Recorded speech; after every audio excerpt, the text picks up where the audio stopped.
प्रदीप तो आप बताओ मैम ट्रांजैक्शन इसमें क्योंकि क्या गुड्स गुड्स डिस्ट्रॉय हो रहे थे, तो हाँ यही सोचा कि गुड्स डिस्ट्रॉय हो रहा है तो मनी पे जो इफेक्ट, मतलब डायरेक्ट इफेक्ट नहीं पड़ रहा मनी पे, गुड्स डिस्ट्रॉय हो रहे थे इसीलिए। अच्छा। अब देखो, एक सिंपल से जैसे प्रदीप तो ने एग्जांपल दिया, तो शायद आपके माइंड में भी कुछ ऐसा हो, तो मैं क्लियर कर दूं। गुड्स जो आपने आपके पास है उससे मनी इफेक्ट नहीं हो रही। तो आप मुझे खुद एक बात बताओ, आपके घर में अगर कोई फर्नीचर रखा है और वो जल गया, खराब हो गया, तो क्या वो पैसों से रिलेट करेगा या नहीं करेगा? मैम करेगा। हम सभी बोलेंगे ना नुकसान हो गया। अगर उस समय उस फर्नीचर की भले ही 5,000 रुपए क्यों ना कॉस्ट हो, तो हम तो बोलेंगे ना हमारे 5,000 का नुकसान हो गया। तो Yes, ma'am. बिजनेस में, बिजनेस करते हैं तो होता ही क्या है, या तो फायदा या तो नुकसान। तो अगर नुकसान होगा तो उसको ये मान के कि हमारे पैसों को तो कम कर ही नहीं रहा है, नुकसान हो गया। अब सपोज नुकसान तो इस तरीके से भी हो सकता है कि मैंने किसी को सामान जो है उधारी पे बेचा, उसने मना कर दिया कि मैं पैसे नहीं दूंगा, या वो पैसे ले मतलब सामान लेके चला गया, उसके बाद वो कभी आया ही नहीं, तो वो तो मेरे पैसे डूब गए ना। तो मुझे नुकसान हुआ तो मैं दिखाऊंगी ना कि मेरे पास इतने का पैसा ही नहीं आया, वरना मेरे को तो ये रहेगा कि इतने रुपए मेरे पास आ गए, जबकि वो तो एक्चुअली में आए भी नहीं मेरे पास। इसी तरीके से 20,000 का जो मैंने सामान खरीदा था, इससे मुझे 20,000 रुपए मिलते आगे जाके जब मैं इसे बेचती। लेकिन ये तो बिकने तक पहुंचा ही नहीं, ये तो पहले ही खराब हो गया, पहले ही खत्म हो गया, तो मुझे तो 20,000 का नुकसान हो गया ना। तो मुझे वो 20,000 कहाँ गए जो गुड्स के थे, या 20,000 के जो गुड्स थे उनकी क्या हुआ, कहाँ गए, किसी ने चुरा लिए, किसी एम्प्लॉय ने हटा लिए, तुमने बेचे, खराब हुए। इन सभी रीजन को देखते हुए आपको ये इसको ट्रांजैक्शन में रख के रिकॉर्ड करना पड़ेगा कि ओनर जब पूछेगा कि भाई ये बताओ ये 20,000 रुपए का स्टॉक कहाँ गया, तो आप कैसे बताओगे?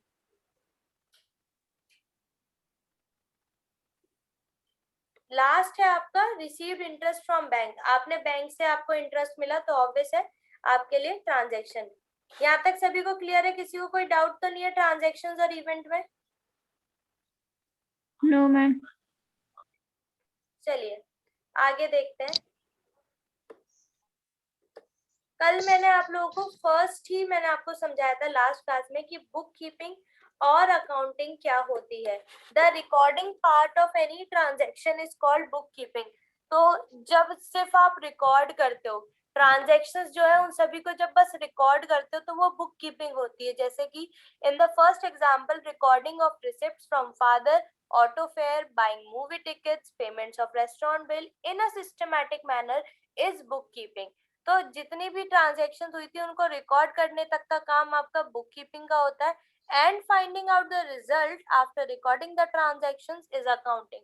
और जब आप उन रिकॉर्ड्स को देखते हुए रिजल्ट निकालते हो तो वो आपके लिए अकाउंटिंग कहलाई जाती है। तो एक अकाउंटेंट का काम सिर्फ इतना ही नहीं होता कि वो सिर्फ ट्रांजेक्शंस को रिकॉर्ड करे, बल्कि संग संग उसका ये भी होता है कि वो उससे रिजल्ट्स भी निकालेगा। ठीक है?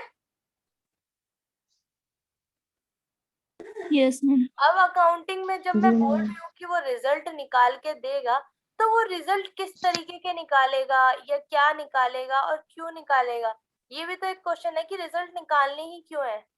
अगर ओनर को बताने वाली चीज है तो हम बता देंगे इतना हो गया, ये हो गया, वो हो गया, या ट्रांजेक्शन्स को रिकॉर्ड कर लेते हैं, रिजल्ट की क्या जरूरत है।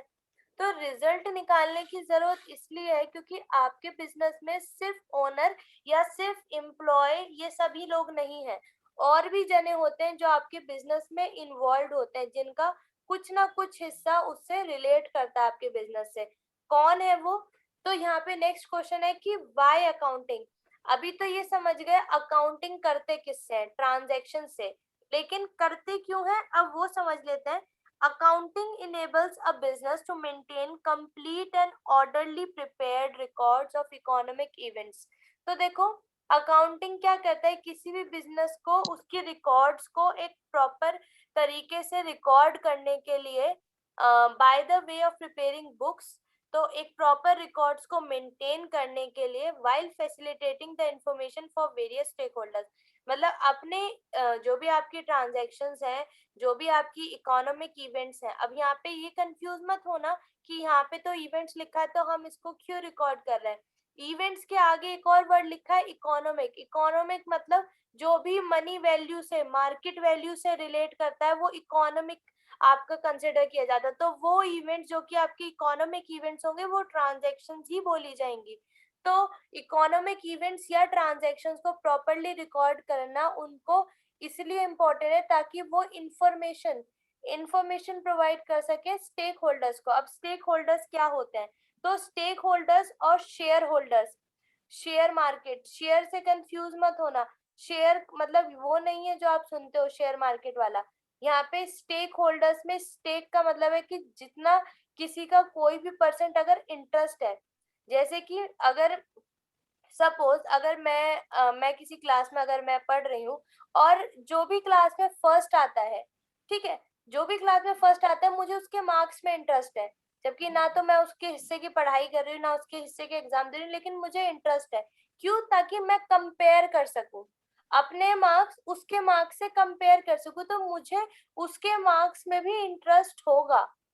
तो मैं उससे कुछ भी रिलेशन नहीं है मेरा, मैं उससे कोई भी रिलेटेड नहीं हूँ, उसके पढ़ाई उसके मार्क्स सब कुछ उसकी मेहनत, बट मुझे क्या इंटरेस्ट है कि वो अपने मार्क्स बताए ताकि मैं कंपेयर कर सकूं।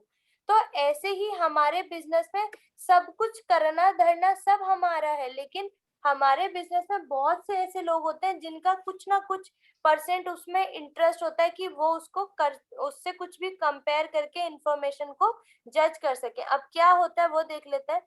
तो स्टेक होल्डर्स जो होते हैं वो दो तरीके के होते हैं आपके, एक्सटर्नल स्टेक होल्डर्स और इंटरनल स्टेक होल्डर्स होते हैं।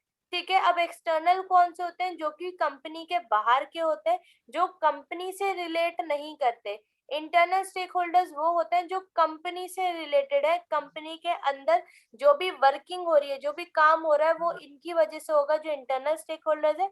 एक्सटर्नल स्टेक होल्डर्स सिर्फ आपकी कंपनी से उसके काम से रिलेट करते हैं, लेकिन उनमें उसका इन्वॉल्वमेंट नहीं होता है।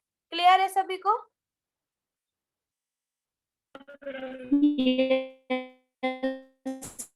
बोल रहे हो नेहा? नेहा मुझे कुछ समझ नहीं आया, आप एक बार चैट में मुझे बता दो क्या बोल रहे हो, यहाँ पर टाइप करके बता दो। अगर किसी को भी नेटवर्क इशू लगता है या मैं जो जवाब नहीं देती हूँ वो इस वजह से क्योंकि आप लोगों की आवाज मेरे तक क्लियर नहीं पहुंचती है, तो इस वजह से अगर आपको लगता है आपका क्वेश्चन आपका ऐसा ना हो जाए कि मैम को समझ में ना आए और वो जवाब ना दे, तो चैट में बता दिया करो, वो हाईलाइट हो जाएगा तो मैं उसको ऑब्वियसली आंसर करूंगी। लेकिन ऐसे जो आपकी वॉइस ब्रेक होती है नेटवर्क की वजह से तो कुछ समझ नहीं आता है वो। ठीक है, मैम एक बात बोलना है कि ये जो एक्सटर्नल स्टेक होल्डर्स होता है ये कंपटीटर के जैसे होते हैं क्या? कॉम्पिटिटर्स नहीं, कॉम्पिटिटर्स वो होते हैं जिनको आपके बिजनेस के प्रॉफिट लॉस की आप कैसा कर रहे हो वो चीज होती है। सोसाइटी मतलब सोसाइटी में देखोगे तो एक तरीके के कॉम्पिटिटर्स भी इन्वॉल्व होते हैं, लेकिन सभी लोग ये जितने भी एक्सटर्नल स्टेक होल्डर्स हैं वो सभी कॉम्पिटिटर्स नहीं होते हैं। कहीं ना कहीं इनका कोई ना कोई रोल होता है आपके बिजनेस के अंदर, इन्होंने किसी ना किसी सोर्स या किसी ना किसी वजह से ये आपके बिजनेस से जुड़े होते हैं, और जुड़े होते हैं तो उन्हें भी इंटरेस्ट है कि हमने जितना परसेंट इसमें जुड़े हुए हैं ये कुछ ना कुछ जो भी इंटरेस्ट इनका बनता है ये उस वजह से हमारे बिजनेस पे ध्यान रखते हैं। अब वो क्या है, क्या ध्यान रखते हैं, हम लोग वो भी पढ़ेंगे। तो सबसे पहले आज जो हम करेंगे वो एक्सटर्नल स्टेक होल्डर से सपोज स्टार्ट करते हैं कि एक्सटर्नल में क्या है। सबसे पहले है सप्लायर। तो सप्लायर वर्ड से आप लोग क्या समझते हो? ये तो बहुत सुना है आपने सप्लायर वर्ड। मैम प्रोडक्ट जो डिस्ट्रीब्यूटर। हाँ, गुड प्रोडक्ट, डिस्ट्रीब्यूटर। हाँ ऑब्वियसली हम ये कह सकते हैं कि जो भी आपके प्रोडक्ट्स वगैरह बांटता है मार्केट में वो सप्लायर होता है। तो आप भी जिससे परचेज करते हो, रिटेलर और होलसेलर में अंतर है। अगर आप एज अ कस्टमर देखोगे तो कस्टमर पॉइंट ऑफ व्यू से तो आप एज अ रिटेलर से परचेज करोगे और बल्क में नहीं परचेज करोगे, जितनी जरूरत होगी उतना कर लोगे। लेकिन सप्लायर हम हमेशा एक बिजनेस पॉइंट ऑफ व्यू से तभी मानते हैं क्योंकि हमने उसको जितना ऑर्डर दिया वो हमें प्रोवाइड करेगा और हम आगे रीसेल के लिए उसे परचेज करते हैं। सप्लायर से जब भी हम कोई चीज परचेज करते हैं तो हमेशा रीसेल पॉइंट ऑफ व्यू से परचेज करते हैं, अपने पर्सनल कंजम्पशन मतलब अपने यूज के लिए यूज नहीं करते हैं, हम आगे उसको दोबारा बेचेंगे इसलिए खरीदते हैं। पहली चीज, सप्लायर जनरली जो प्रोवाइड करता है सामान वो बल्क में प्रोवाइड करता है और आपका क्या करता है, होलसेल अमाउंट में प्रोवाइड करता है। जनरली होलसेल अमाउंट मतलब जिसमें आपका जैसे कि आप अगर सपोज 20 रुपए की कोई चीज मार्केट से खरीद रहे हो, तो हो सकता है जिससे आप खरीद रहे हो मार्केट से कि उसको वो चीज सिर्फ 15 रुपए की पड़ी हो, लेकिन आप कितने की परचेज कर रहे हो, 20 रुपए की। मतलब जो आपका रिटेलर होता है, रिटेलर ये दुकान वगैरह जहां से आप परचेज करते हो, जो डायरेक्ट कस्टमर को सामान बेचते हैं, वो लोग क्या करते हैं, अपना प्रॉफिट ऐड करके सामान को बेचते हैं। या फिर जो अमाउंट आपके पैकेटों पे लिखी होती है 10 रुपए की चीज है, तो उस 10 रुपए की वो चीज शायद उनको 5 रुपए की ही पड़ रही हो। तो सप्लायर क्या करता है, जब आप बहुत सारा सामान एक संग खरीदते हो, तो सप्लायर आपको आपकी टोटल वैल्यू की कुछ डिस्काउंटेड वैल्यू मतलब आपकी जो टोटल वैल्यू होती है उसमें आपको डिस्काउंट प्रोवाइड करता है आइटम वाइज। ये तो सभी को पता होगा ना कि होलसेल और रिटेल क्या होता है। Yes ma'am. Neha, Neha Kumari, Shivani, Mohit, yes ma'am. पता है सभी को। Yes ma'am. Yes ma'am.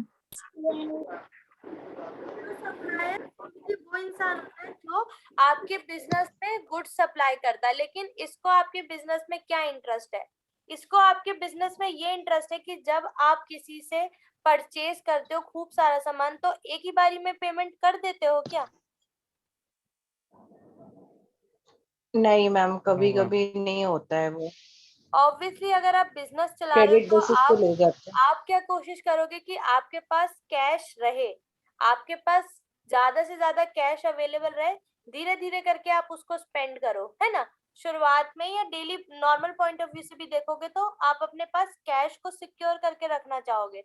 तो आपको पता है आपको सप्लायर को पैसा देना है, 70,000 रुपए के आपने गुड्स खरीद लिए, 70,000 के आपने उससे सामान खरीद लिया, लेकिन अभी 70,000 तो बिका ही नहीं है, तो आप उसको 70,000 एकदम से दे कैसे दोगे? तो सप्लायर से जब भी आप सामान खरीदते हो एज अ बिजनेस, तो वो भी आपको ये बोलता है ठीक है थोड़ा अमाउंट दे दो, मतलब 70 में से मान लो 20,000 तुमने उसे दे दिया, उसने तुम्हें 70,000 रुपए का सामान दे दिया। अब जो बचे हुए उसके पास 50,000 रुपए हैं, वो 50,000 रुपए कब तक आएंगे, आएंगे नहीं आएंगे, ये चीज के लिए वो आपके कंपनी पे देखता है। सप्लायर को आपके कंपनी में क्यों इंटरेस्ट है कि भाई जो कंपनी में मैं सामान दे रहा हूँ, क्या वो कंपनी इतनी अच्छी है कि वो मुझे मेरा सामान लौटा पाएगी या नहीं पाएगी। तो ये इंटरेस्ट सप्लायर का होता है। अगर आप भी किसी को सामान बेचोगे, बल्क में बेचोगे और उधारी पे बेचोगे, तो आप ऑब्वियसली ये एक्सपेक्ट करोगे कि भाई मैं जिसे दे रहा हूँ वो ऐसा हो, स्ट्रॉन्ग पार्टी हो कि वो मुझे टाइम से मेरी पेमेंट कर दे। क्लियर है? जी yes ma'am. Ma'am. Society, society yes ma'am. Society मतलब जैसे कि हम लोग जब हमारे आसपास कोई भी बिजनेस स्टार्ट होता है, तो हम उससे क्या एक्सपेक्ट करते हैं बिजनेस से?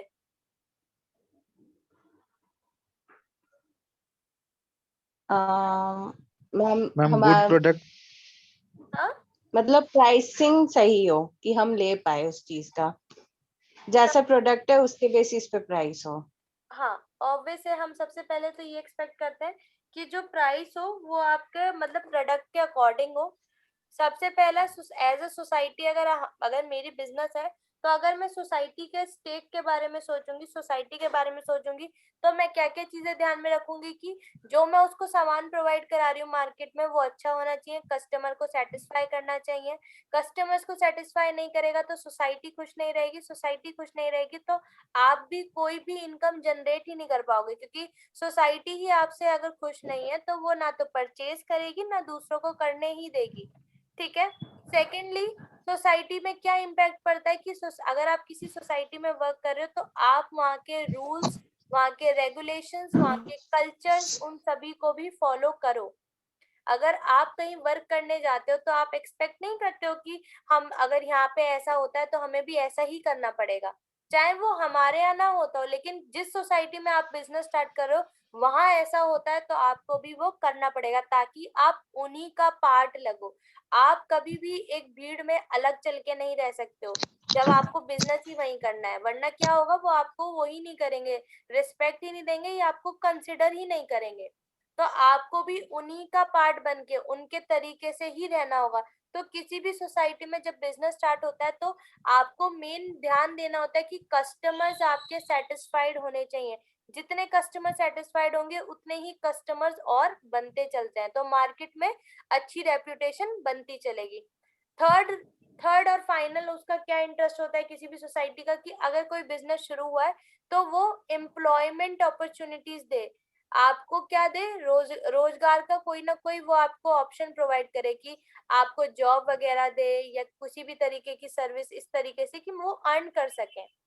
बेसिकली जब भी कहीं भी कंपनी स्टार्ट होती है तो जॉब अपॉर्चुनिटीज बहुत ज्यादा एक्सपेक्ट की जाती हैं वहां के आसपास से, और ये कॉमन भी है। अगर आप खुद देखो, अगर मेरा बिजनेस दिल्ली में है और एक मैं बिजनेस मुंबई में स्टार्ट करने जा रही हूँ, तो ये तो पॉसिबल नहीं है ना कि मैं दिल्ली के लोगों को ही मुंबई भेजूंगी कि जाओ वहां जाके काम करो।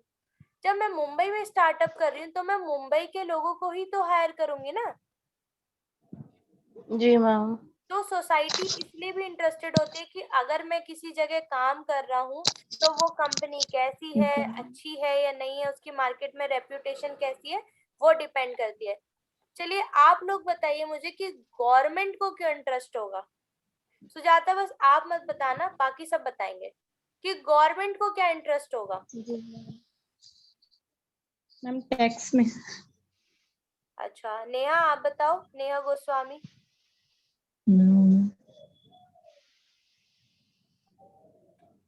नेहा गोस्वामी आप अनम्यूट करो।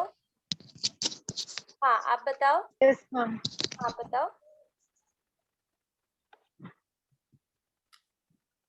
सरकार को क्या इंटरेस्ट होगा आपके बिजनेस में, अगर आपका बिजनेस है, सपोज आप कोई बिजनेस करती हो, तो सरकार को क्या इंटरेस्ट है, गवर्नमेंट क्या इंटरेस्ट लेगी उसमें। मैम टैक्स में ही होगा।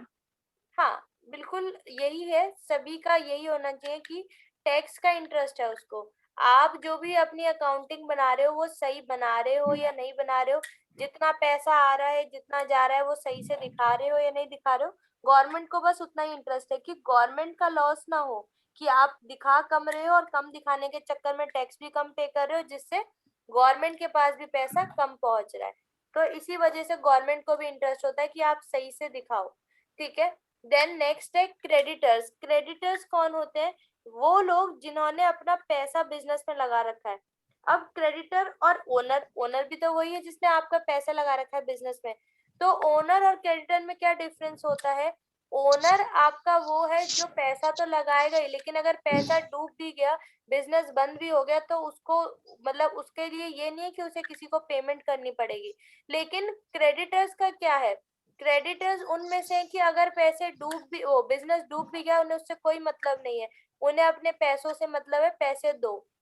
ऐसा तो नहीं है ना कि आपने किसी को 10,000 रुपए दिए उसके बिजनेस में, उसका बिजनेस डूब गया तो आप कह दोगे ठीक है मत दो। आप तो लोग है ना, क्योंकि आपके पैसे हैं। जी मैम। इसी तरीके से क्रेडिटर को आपके बिजनेस में इतना इंटरेस्ट होता है कि वो आपकी जो भी आप अकाउंट्स बनाते हो वो इसलिए देखता है ताकि वो ये देख सके कि पहले ही इतने सारे मतलब आपके बिजनेस में कितना उधारी में चल रहा है बिजनेस और कितना आपका एक्चुअली में चल रहा है। क्योंकि अगर ज्यादा उधारी में चल रहा होगा और आप भी उसको उधारी दे रहे हो तो आप तो खुद ही एक्सपेक्ट कर सकते हो कि पहले के ही उधार उसने नहीं चुकाया तो आपका उधार कब चुकाएगा।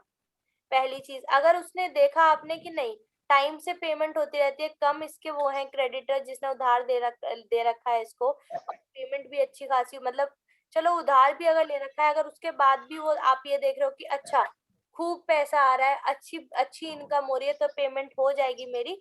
तो ये सारी चीजें हम लोग देखते हैं जब भी कहीं पैसे लगाते हैं, तो क्रेडिटर भी यही देखता है कि आप जो बिजनेस कर रहे हो वो ऐसा है कि आप उसको पैसे लौटा पाओगे या नहीं पाओगे, या फिर आपकी पहले से ही कितनी लाइबिलिटी, कितना लोन वगैरह, कितना उधारी वगैरह आपने कर रखी है। ठीक है, क्लियर है सभी को यहाँ तक। Yes ma'am. जी मैम। मैम ये जो इन्वेस्टर्स होता है, हम्म, इन्वेस्टर्स जो होते हैं वो ऑलमोस्ट क्रेडिटर जैसे होते हैं ना। हाँ जो आपका इन्वेस्टर्स और क्रेडिटर्स ये दोनों ही संग संग यूज होते हैं और ये दोनों ही सेम ही रिपोर्ट्स चेक करते हैं।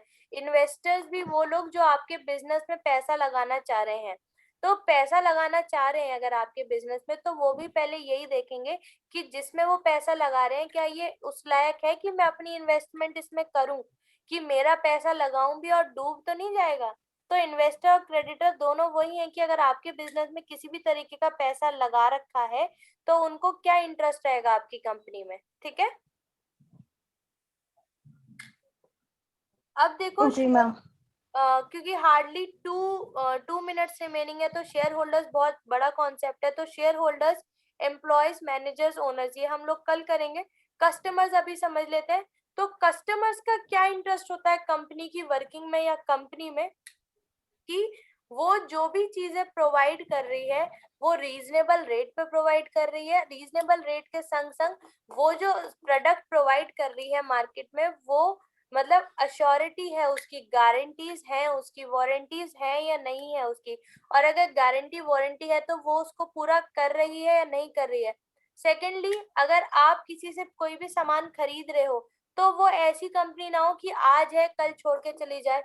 तो आप भी सामान ऐसी चीजों का खरीदना पसंद करते हो या ऐसी जगह से करते हो जो काफी टाइम तक रहे, कि एक बार अगर आपने उससे खरीदना शुरू किया तो जो चीज आप यूज कर रहे हो वो कंटिन्यूअसली यूज करो, टूटे ना वो बीच में, कि जो भी कंपनी से आप अपना सामान खरीदते हो वो अपनी सर्विसेज रोक ना दे बीच में, कंटिन्यूएशन में वो चलती रहे। और दूसरी चीज क्या है, कस्टमर को आपका सबसे इम्पोर्टेंट है कि जो भी आप प्रोडक्ट प्रोवाइड कर रहे हो वो सही होना चाहिए। ऐसा ना हो कि उसकी कॉस्टिंग कुछ है और आप उससे ज्यादा चार्ज कर रहे हो, या आप उसको गलत गलत चीजें दे रहे हो। गलत चीज मतलब अगर कोई फूड आइटम है तो फूड आइटम आप एक्सपायर्ड वगैरह शेयर कर रहे हो, मतलब दे रहे हो, सेल कर रहे हो, तो वो सारी चीजें कस्टमर को बहुत ज्यादा इफेक्ट करती हैं। और कस्टमर्स आपके लिए बहुत इंपॉर्टेंट होते हैं बिजनेस में, क्योंकि बिजनेस चलता ही कस्टमर्स की वजह से। अगर कस्टमर्स ही नहीं होंगे तो बिजनेस वर्क ही नहीं कर सकता। तो कस्टमर्स को सेटिस्फाइड रखना, कस्टमर्स की नीड्स, उनकी रिक्वायरमेंट्स है उसको समझ के उस तरीके से बिजनेस करना बहुत इंपॉर्टेंट है। तो कस्टमर्स को भी आपके बिजनेस में यही इंटरेस्ट होता है कि मैं अगर इसका सामान खरीद रहा हूँ या खरीद रही हूँ तो ये बिजनेस अच्छा है या नहीं है, या ये जो सामान प्रोवाइड कर रहा है वो अच्छी क्वालिटी का कर रहा है या नहीं कर रहा है, या सही रेट पे कर रहा है या नहीं कर रहा है। क्लियर है? Yes, ma'am. तो जी आप- मैम। मैम क्वालिटी और क्वांटिटी ma'am. के ऊपर होता है। हाँ, जनरली हम लोग अगर नॉर्मल देखेंगे तो हम भी क्वालिटी वगैरह को ही प्रेफरेंस देते हैं। ठीक है, तो आज आप लोग यहाँ तक कंप्लीट करना, फिर बाकी हम लोग रिमेनिंग जो हमारे स्टेक होल्डर्स हैं वो हम लोग कल कंप्लीट करेंगे। ठीक है, जी ma'am. Okay, ma'am. Okay then, फिर कल कनेक्ट करते हैं। ठीक है, जी मैम। Okay then.